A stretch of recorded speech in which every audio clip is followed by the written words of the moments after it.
Les petits détails des plus grandes séries, bienvenue dans Aviez-vous remarqué? Réseaux sociaux, smartphones, surveillance et nouvelles technologies, la série d'anthologie Black Mirror va toujours plus loin dans son exploration des dérives de notre société moderne.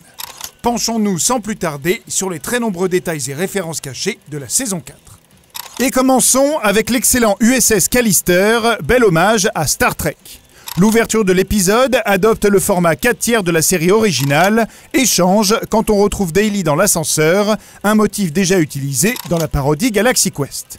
Quant aux flares, omniprésents à l'image, c'est une petite pique à l'utilisation un poil abusive de cet effet par J.J. Abrams dans ses films Star Trek. L'intrigue est tirée de l'épisode 21 saison 3 de Star Trek Nouvelle Génération.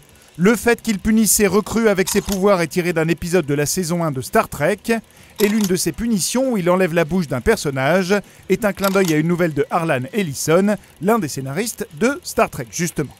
Le fait qu'aucun membre n'ait de partie génitale est un clin d'œil à un running gag de Star Trek comme quoi on ne voyait jamais de toilette dans la série, et la préférence de café de Robert fait référence au capitaine Picard qui demandait toujours son thé de manière bien spécifique. Toujours dans les étoiles, la manière dont Robert Daly étrangle Walton est une référence évidente à Dark Vador, et une fois que Shania est transformée en monstre, elle se cogne contre une porte, exactement comme l'un des plus célèbres Stormtroopers du premier Star Wars. La veste de Daly rappelle beaucoup celle de Star-Lord dans Les Gardiens de la Galaxie. Il a dans sa collection une figurine de Krilitan de Doctor Who. Sur l'un de ses écrans, on a repéré le code de Matrix, et l'OS de son ordinateur se nomme Ono Sendai, le nom d'une entreprise dans le roman culte Neuromancer de William Gibson. Robert Daly est joué par Jesse Plemons, qui jouait aux côtés de Kirsten Dunst dans Fargo, sa véritable compagne dans la vie. L'actrice fait d'ailleurs ici un petit caméo en tant qu'employée de Callister. Aaron Paul de Breaking Bad fait également une petite apparition vocale à la toute fin de l'épisode. La planète Rannoch est une double référence à une planète du même nom dans le jeu vidéo Mass Effect 3, mais aussi à un personnage du même nom dans l'épisode de Black Mirror White Bear, ainsi que la planète Skylane. Notons également que l'interface de réalité virtuelle est le même que dans l'épisode San Junipero, ou que Robert boit du lait de marque Rayman, le nom d'un personnage de Men Against Fire qui justement avait grandi dans une ferme. Enfin, à la fin de l'épisode, Packer répond à Nanette Aïe Aïe Nanette, un clin d'œil à la comédie musicale de 1930, Nono Nanette. Passons à l'épisode 2 nommé Archangel et réalisé par Jodie Foster qui devient la toute première femme à réaliser un épisode de Black Mirror. Elle glisse un petit hommage aux Dents de la Mer dans la séquence de la plage, ainsi qu'une petite référence à la série des Sceaux dans une des images de violence montrées à Sarah, clin d'œil à Paul Bronstale, alias Anthony dans l'épisode, qui jouait dans Jigsaw. Une autre image de violence, utilisée comme test, provient de l'épisode de Black Mirror Men Against Fire. Entre autres références à la série, on a aussi repéré cette lunchbox Waldo, ses posters de Tusk et Harlech Shadows, tous deux visibles dans la saison 3, et ses magnettes BM comme Black Mirror sur le frigo. L'épisode 3, Crocodile, est largement inspiré du film espagnol Mort d'un cycliste de 1955. Il se termine par une adaptation théâtrale par une école du film du Rififi chez les hommes de 1976, dans lequel une toute jeune Jodie Foster tenait le premier rôle, petit clin d'œil sympa à l'actrice réalisatrice qui a signé l'épisode précédent. Encore une fois, les références internes sont nombreuses.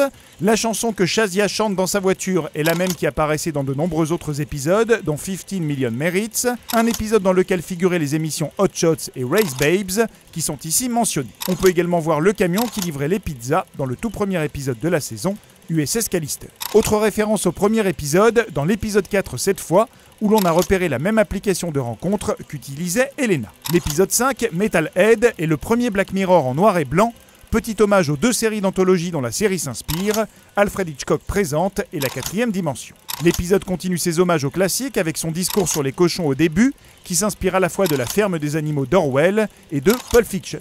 Quant au chien métallique, il est largement inspiré du chien robot de Boston Dynamics. Sur l'appareil du hacker, au début, on peut lire les commandes BM04, en référence à Black Mirror saison 4, Callister et Mia Nolan, le personnage de l'épisode 3, ainsi que Reddit Easter Eggs, en hommage au célèbre forum.